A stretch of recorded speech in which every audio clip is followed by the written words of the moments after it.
Hi everyone, a very good morning to all of you. So today is 22nd of April and let's start with our newspaper analysis.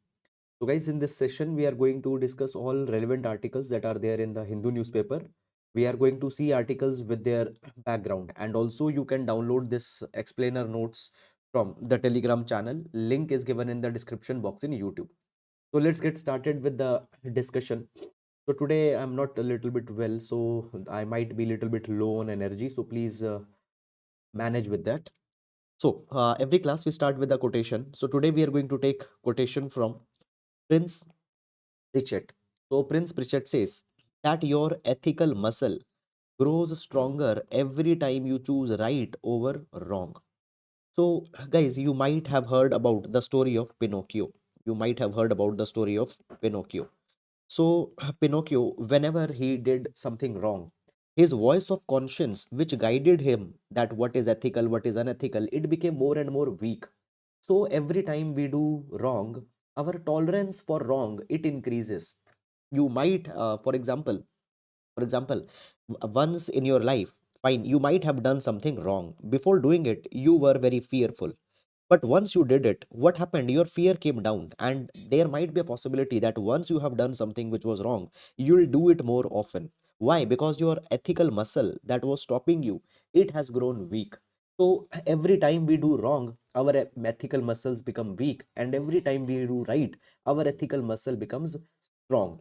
So this is something that is to be kept in mind. So ethics are always to be followed in absolute sense. Fine, there cannot be any relaxation in one's ethical standards. So this is about it. And now let's move and let's discuss the first article for today. So guys, today we have multiple articles on the theme of World Earth Day. So before going in these particular articles, let's understand some basic thing first, and then we'll be going in article. Okay, so here I have given you the list of important environmental events. Fine. So we have 22nd March, which is celebrated as World Water Day. Already, we have seen many articles that came on the World Water Day, and the brief history about World Water Day also we discussed on that day. Today is 22nd of April, and 22nd of April is observed as Earth Day. We'll learn more about Earth Day in just a minute. Then 22nd May is observed as World Biodiversity Day. 5th June is observed as World Environment Day. And there is also Earth Hour that you might have heard. In fact, question was also asked in UPSC with respect to the Earth Hour. So what is Earth Hour? Earth Hour, it is observed by World Wildlife Fund for Nature, WWF, and this initiative got started in 2007. And as a part of this Earth Hour initiative, now this is observed on the last Saturday of March every year. Last Saturday of March every year, and it encourages people that they switch off their lights from 8:30 p.m. to 9:30 p.m. Okay, so 8:30 p.m., 9:30 p.m., 1 hour you need to switch off your light so that it can lead to energy saving. So this is something that has been there. Now, moving on, and let's get started with the Earth Day, that is today, 22nd of April. Now, Earth Day, it is getting celebrated since 1970s, but formally United Nations designated Earth Day in 2009, and 22nd April is to be observed as International Mother Earth Day. Now, as of now, International Earth Day, it is coordinated by earthday.org, which is a not for profit organization, and Earth Day is celebrated in order to build awareness in the people, in order to start a kind of an environmental movement so that the people can take transformative steps to change to change the ecosystem, to change their ways of life so that the environmental sustainability can be attained. So for prelims examination, you need to keep that who coordinates. It is coordinated by earthday.org. Fine. Now, you might all the time we don't discuss about the Paris Agreement also. Fine. After which the countries adopted their INDCs, intended nationally determined contribution. So Paris Agreement, it was also signed on Earth Day. Fine. So Paris Agreement was agreed in 2015. Formally, it was signed on Earth Day 2016. So these are all the importances with respect to the Earth Day. Now on Earth Day, I told you that we have multiple articles that are there. And by the way, one more thing I want to tell you, in fact, I tell you this every day, that nowadays 80 to 85% newspaper is filled just with election coverage. that okay, which leader said what, where election rally is happening, what type of campaigning is going on. Please be highly selective in these particular kind of an articles. Even in editorials, when they are analyzing the manifesto and all such kind of a things, there also be highly selective. Okay, preparing India for water stress, climate resilience. Now, basically guys, if you remember, just a couple of days back we have discussed that IMD, it has declared heat waves. It has declared heat waves which are going to increase in this particular year. We have seen criteria that how a heat wave is declared, what factors determine it. Now, heat waves are increasing every year. Now understand this particular thing, that see, in the month of summers there will be the heat wave problem.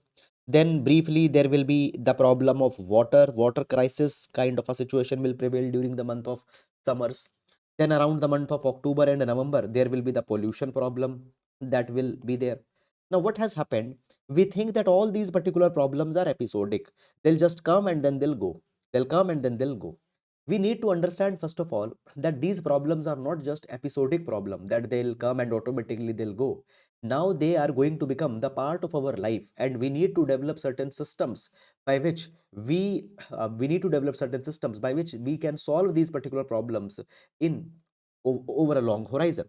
Now, one of a problem that India is now have started to face is water stress, and we need to prepare as how to live with this water stress also. Now, how deep the water stress is there in India? Let's understand this with the help of some data.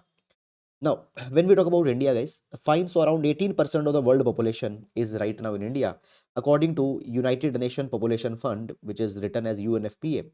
It's provided that India has already become the most populous country. 18% of world population. We have just 2.4% of land, 2.4% of surface area.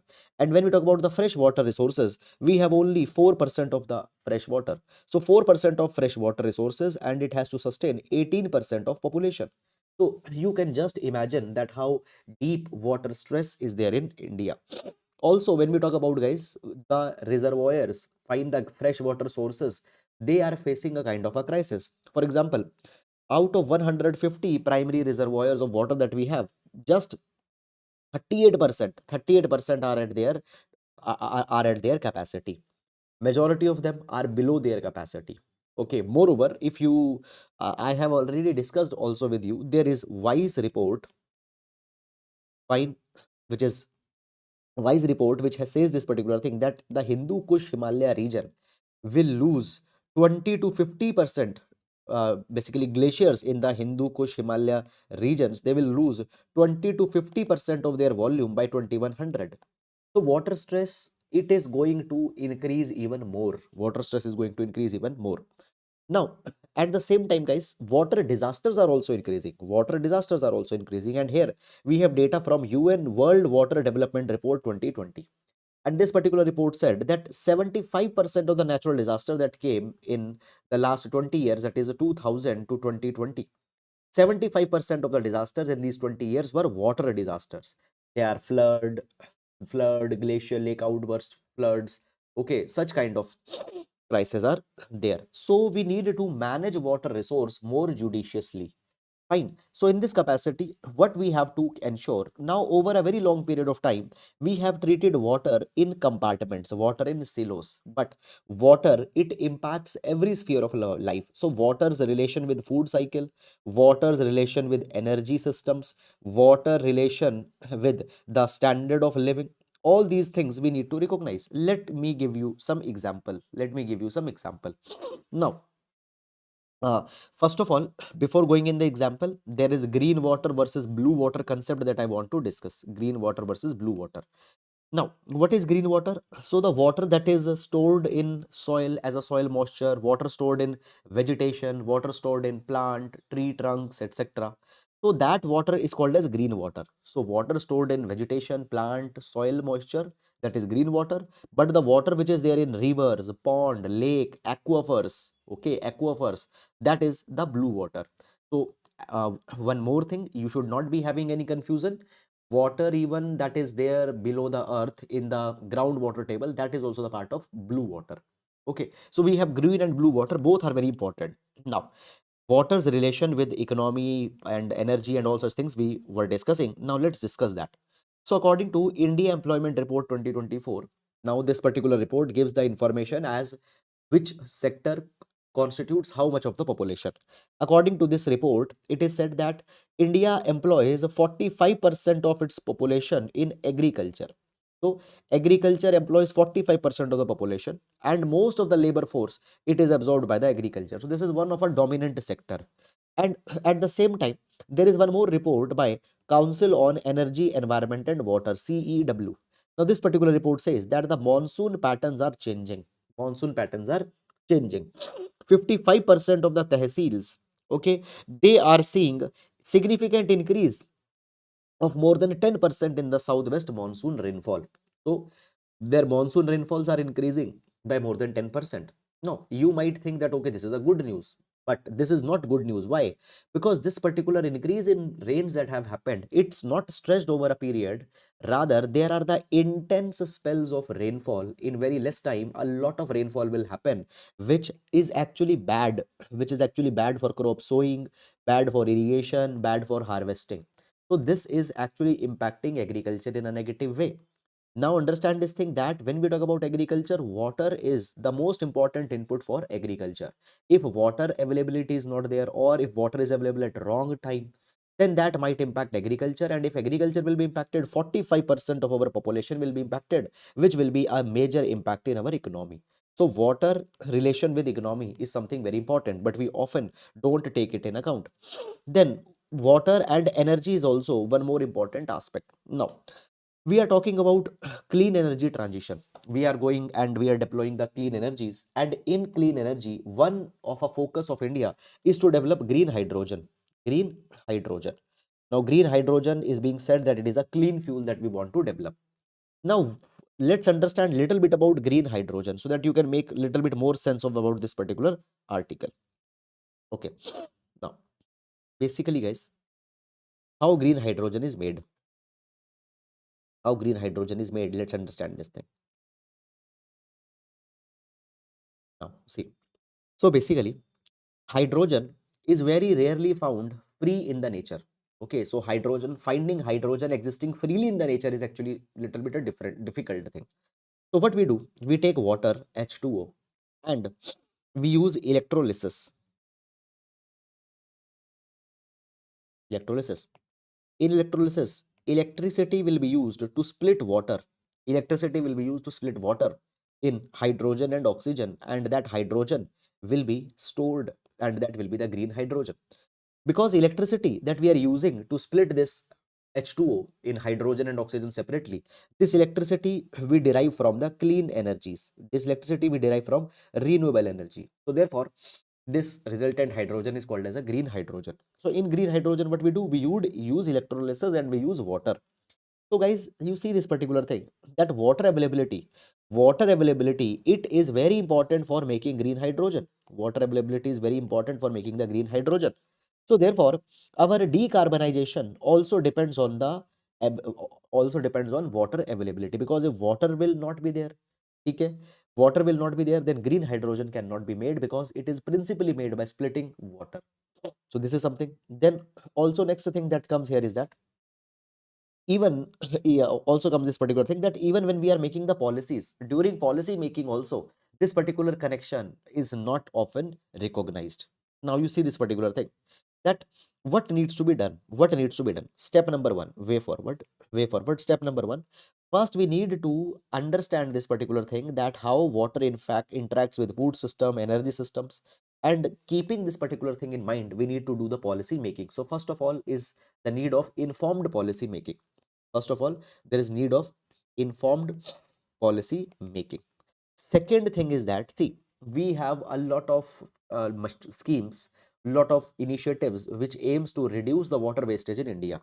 For example, here we have some examples. Please note down them in your notebook also. There is a National Water Mission. Now, National Water Mission, it targets increasing the water efficiency by 20%. Water efficiency by 20%. Very good. Then we have Atal Mission on Rejuvenation and Urban Transformation, Amrit 2.0. Now, Amrit 2.0 says that we need to reduce the non-revenue water. What it says we need to reduce the non-revenue water. Now, what is this non-revenue water? Non-revenue water is the water that is lost. For example, we are using pipelines to send water from point A to point B. There are leakages in between. Okay, because of the poor maintenance of the pipeline, the water is getting lost. So this lost water is called as non-revenue water. Fine. So we need to reduce this particular non-revenue water by less than 20%, by less than 20%. So this is some very good initiatives that we have taken. But a basic question that comes here is that how we measure that whether we are achieving these targets or not, how to measure it. Do we have some baseline data? Do we have some baseline data? Fine. Now see, you need to, let's say you take this particular target that, okay, I'll improve 1% every day. But how you measure that whether you are increasing 1% every day or not? So some baseline data is needed, which is often not there. Then next, we need to provide more financing for climate adaptation in the water sector. Now, there are two things. One is mitigation and other is adaptation. So mitigation is to reduce the harmful impacts of any disaster or any adversity. That is mitigation. But adaptation is learning to live with the changed reality. Now, as water availability will go down, we need to adapt that how with the less water we are going to make our lives functional. So water adaptation is there important and mitigation is also important. Now, when we talk about the financial allocation that is being done, because that is being made for the climate change, it is high for mitigation. Climate change mitigation, we are spending around 2200 rupees, 2000 rupees per capita. Fine. But on water adaptation, we are just spending 260 rupees, which is around one tenth. So our focus on adaptation, our focus on learning in the changed environment has not been that much. So we need to focus on all these particular things. Recently, government came out with the green credit program also. We discussed it also in one of an article just 2-3 days back. Now, what these green credit programs are, there are the 8 type of activity. There are activities that are recognized, for example, planting trees, sustainable management of water, steps taken to reduce the air pollution. So likewise, these 8 activities are there in which individuals can participate, and if they do good work, fine, they will get a green credit. So this green credit program, it will encourage the private investments in wastewater treatment, desalination plant, agricultural extension service, reducing the air pollution. This is something good. We need to come out with more such innovative measures. Fine. moving moving to the next article, the challenges of renewable energy. Challenges of renewable energy. Now, so basically, guys, the article talks about this particular thing, that we are focusing on renewable energy, which is good thing. In fact, when we talk about India's updated INDC, that is intended nationally determined contribution, updated INDC, we aim that 50% of installed energy will come from renewables by 2030. Also, 500 gigawatt of electricity is to be deployed through renewable energies. So renewable energies are an important component of our INDCs, and every platform we talk about renewable energies. But there are certain challenges in renewable energy development, which also we should understand. So let's understand these particular challenges. First of all, often development, sustainability, and climate change mitigation. Fine, basically these pathways are not connected. They don't go hand in hand. Fine. And this you will understand in this particular article. See, India always talks about achieving the net zero emissions by 2070, carbon neutrality by 2070. This is India, this is something that we often try to achieve. For that, we need to develop a lot of renewable energy. But what are the challenges? Number one, if we talk about today, there is a 214 square kilometer of land which is under the solar parks. This much land is under the solar parks. But to achieve the carbon neutrality by 2070, we need to allocate a lot of land for the solar parks. We need to allocate at least 50,000 to 75,000 square kilometer of land for the solar park, which is half of the size of Tamil Nadu. Fine. This much land we need. This much land we are right now having under the solar parks. So much of increase is to be done. But the point is that, do we have this land? Do we have this particular land? Now, here there are two case studies that have been given. One case study is from Bhadla, Rajasthan, and other case study is from the Pavagada in Karnataka. Now, these two sites, that is Bhadla in Rajasthan and Pavagada in Karnataka, they have solar parks. They have solar parks. Land was taken from the farmers. Land was taken from the farmers and solar parks were developed. Now, what are the experiences of the farmer? In Rajasthan, Bhadla, farmer says that actually they lost their sacred lands, which are called as orans. Okay, and the people who rear the cattle, they said that the grazing lands have went down and the rearing the cattle is not possible now. So people in Rajasthan, they say that we actually don't prefer to give our land. Our experience is not good. But if we take the example of farmers in Pavgada, they said that actually they have given their land. On that land the solar parks have been developed. Okay, and they are getting a revenue stream by that. Okay, they're getting a revenue stream by that. Why? Because the land was leased. That land was leased, and we are getting a good revenue, which is very good for us. Now if you see, the experience in Rajasthan is different, experience in Karnataka is different. Why? It is because of the fact that in Rajasthan, land that has been diverted, it was a productive grazing ground. It was being used for agriculture. But the land that has been taken in Karnataka, it was a drought-stricken land. Agriculture was not possible. Even for grazing, it was also not used. So this particular land, when it was taken, farmers are happy. But the land, when it is taken in Rajasthan, they are not that much happy. So what we need to understand, we need to understand that as we divide more and more land for solar parks, some of this particular land will compete with the other economic priorities.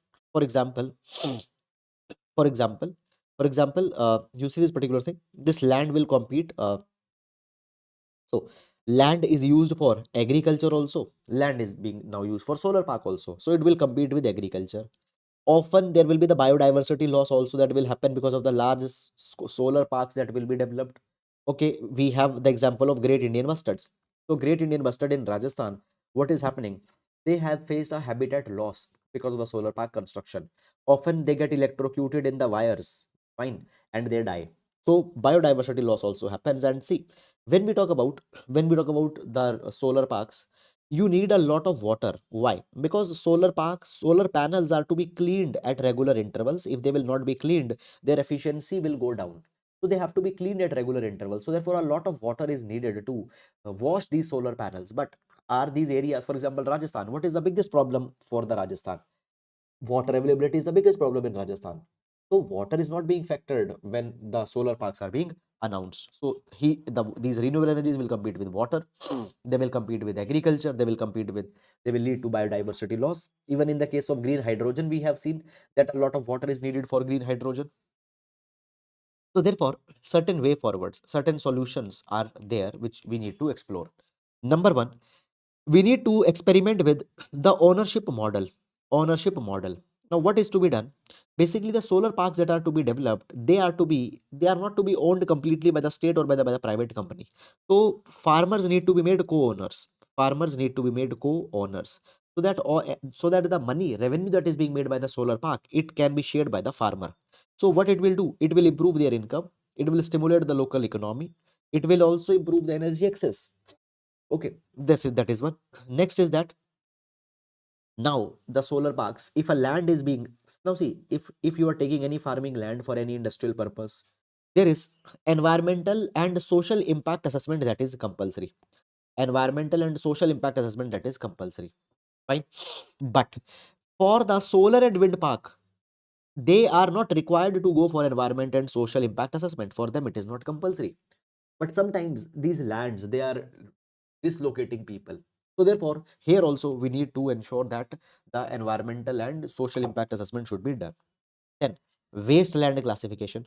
Now, basically, government often arbitrarily declares a land as wasteland, and then that particular land is allocated for solar park, for wind parks, etc. So we need to ensure that the wasteland classification should not be done on an arbitrary basis.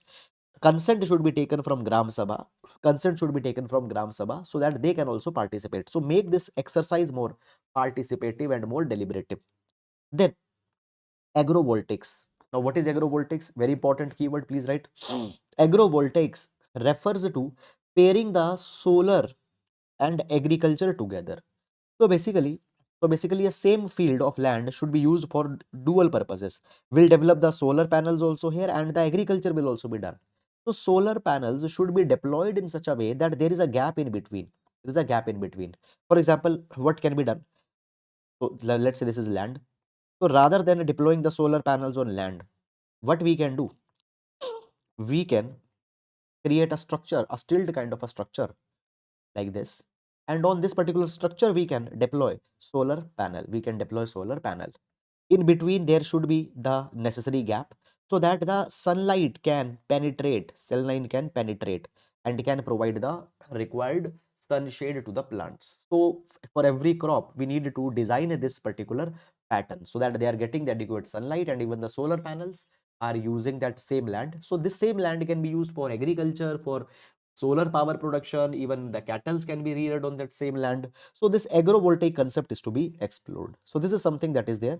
Now even the similar energy problems are there with the wind energy also. For example, they have negatively impacted the bird ecosystem, bird population. So for every different renewable source of energy, we need to consider that how it might come in conflict with the other problems.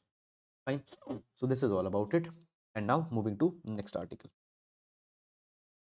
Healing land, water and ourselves. Healing healing land, water and ourselves. Now, so this particular article, it talks about the nature-based classrooms, nature-based classrooms, nature-based learnings for the students. Okay. So basically, what happened? Earth Commission, Earth Commission has come out with the concept of Earth system boundaries. Earth system boundaries. Now, what is this Earth system boundary? In very simple meaning. Now, understand this thing, that basically, see, Earth in itself is a system. Earth in itself is a system. Now, certain processes that are going on in this Earth, it is making this Earth as a functional system. There is water cycle that is going on. Let's say this is water. This water gets evaporate, then the cloud is formed, then the water comes back from through the through the condensation, the rainfall happens. This is the water cycle that we have. Then there is a particular concentration of CO2 that is needed. Now see, if the CO2 will not be there, we cannot make Earth as a hospitable planet. You need to have CO2, but if CO2 will go beyond a particular level, it is also a problem. So basically, Earth, if it has to work as an effective system, there are certain processes that have to go, but they have to go in a particular range. There is a range of tolerance in which these particular activities should go. Now, what is this maximum range to which you can spread any activity? Beyond that, it will be destructive. Now, understand this thing. There are the nine processes. There are nine processes that regulate the earth and that regulate the earth, that regulate the stability and resilience of the earth. Now, climate change. Fine. So now see this thing. A particular climate is needed to sustain the earth in its present form. Now, by the way, just one thing I want to share, that we always say save the earth, save the earth, save the earth. Don't ensure that no climate change is there. But actually, earth is not needed to be saved. We need to save ourselves. If this present climate that is there, it will get changed. See, earth has survived all sorts of climates in the past. Okay, earth will continue, but the problem is that the humans will not be able to continue. Now see, there is a particular range beyond which the climate should not change. So there is a boundary of climate change. Then there is a boundary of biosphere integrity. Biospheres should be kept intact. Species lost should not be happen. If species lost will happen will beyond a particular level, it will be a problem. Land system change. Okay, fresh water, biogeochemical flows, ocean acidification, atmospheric aerosol pollution. Fine, aerosols concentration should not increase beyond a level. So there are limits. There are nine type of limits. There are the nine type of limits that have been defined by the Earth Commission. And it says that out of this nine, six are being crossed. Six are being crossed. And if these six are being crossed, fine, for a very long period of time, if they'll continue, if they'll continue in this particular direction, will not be able to survive. So therefore we need to ensure environmental education. We need to ensure environmental education so that people understand how to responsibly use ecology and its services, how important they are for us. And for that what we need to develop nature classrooms where the students should learn with, where the students should interact with the nature. They learn about the nature, they get sensitized about the nature, they understand that what is the important of the nature. Now across Karnataka and some other states also, these nature based classrooms are being experimented, and there are certain organizations whose name is also given, and I'll insist that also you please use these names in your answers. So there is a Youth Conservation Action Network, which is helping in developing these nature classrooms. What it does, it trains the young teachers. Fine, that how they can develop nature-based classrooms where the students can learn with nature, they can interact with nature, how they can develop this system in their schools. They go back and they implement it. Then there is other organizations, for example, there are another organization, for example, Canopy Collective, Green Hub. It is also training the teachers to set up their nature programs, nature classrooms, find environmental programs to sensitize students about the environment. Okay, this is something. Now we need to ensure that these nature-based classrooms, they need to be developed across all the states, and the education, nature education, should be made as a crucial part of our education. Now it faces a lot of barriers. For example, how to make direct engagement possible.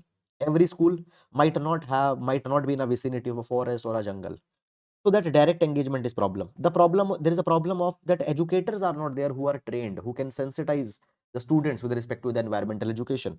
So trained teachers, find direct engagement, designing the curriculum, designing pedagogy are some challenges that need to be learned. And nature based classrooms where the students interact with the nature, learn with the nature, are the need of an hour, because by that only they will be sensitive towards environment and environmental degradation. So that is all about it.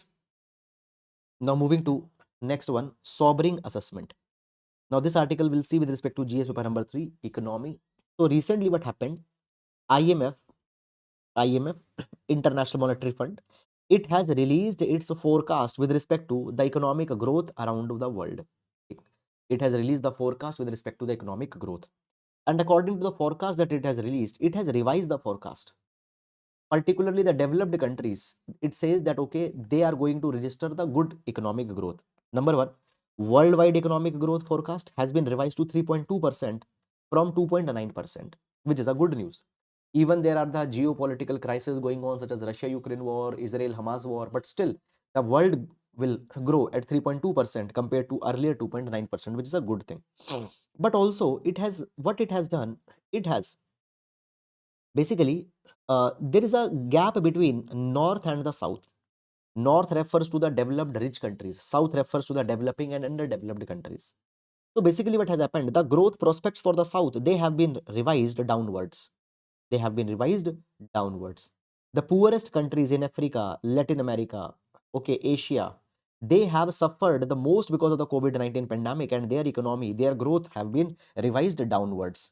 This is something that has happened. These countries are also facing debt burden. They are not able to service their debts. Their spending ability is restricted. They are not able to spend in education, healthcare, social needs. Okay, in fact, world bank, it has provided in a report that that half of the world's 75 poorest countries are experiencing an income gap. Rich are becoming rich, poor are becoming more poor. So in 75 countries there is income gap that is there. So actually what is happening, inequality is increasing. Inequality is increasing. Economic sufferings are coming. Inflation is increasing in these developing countries. Their debt levels are increasing. All these problems they have. All these problems they have. So what we need to do? We need to invest in these countries' capacity building. We have example that we invested in countries such as South Korea, China, India.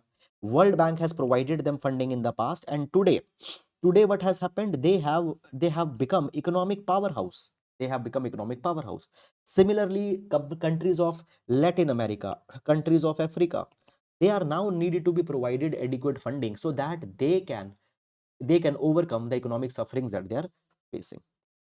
Okay, so this is, guys, all about this particular article.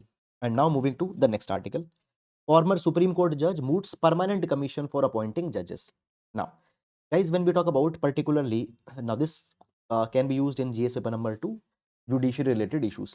Now, when we talk about the higher judiciary, you already know this particular thing, that the judges of Supreme Court and High Court are appointed on the basis of the advice of the collegium, which is a body having, in the case of High Court, 2 senior most judges, and in the case of Supreme Court, 4 most senior most judges that are there. Now, in the past, government has said that this process of appointment of judges need to be reformed. Okay, this process of appointment of judges need to be reformed.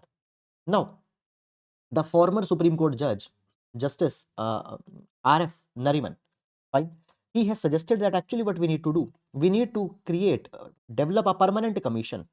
Now, this permanent commission will have Chief Justice of India and four retired judges. Okay, and this commission will be constituted for 5 years, and it will appoint judges. Now, you'll say that, okay, how then it is different from collegium? So he has further said that these retired judges that are there, first of all, they are not the serving judges, they are retired judges, and these retired judges will be appointed by all the 33 Supreme Court judges. Okay, also the suggestions from practicing lawyers of the Supreme Court and high courts will also be taken. So this body will be more representative, and such kind of a system should be brought for appointing the judges. So that is something that has been suggested. You can just give it as a suggestion. So that is all, guys, about it. And with this, we come to an end to the today's newspaper analysis. Guys, I hope that you have liked the video. If you like the video, please do subscribe to the channel. Please do share it. So thank you so much, and please download these notes also. Now we'll meet tomorrow. Till then, take care. Thank you so much.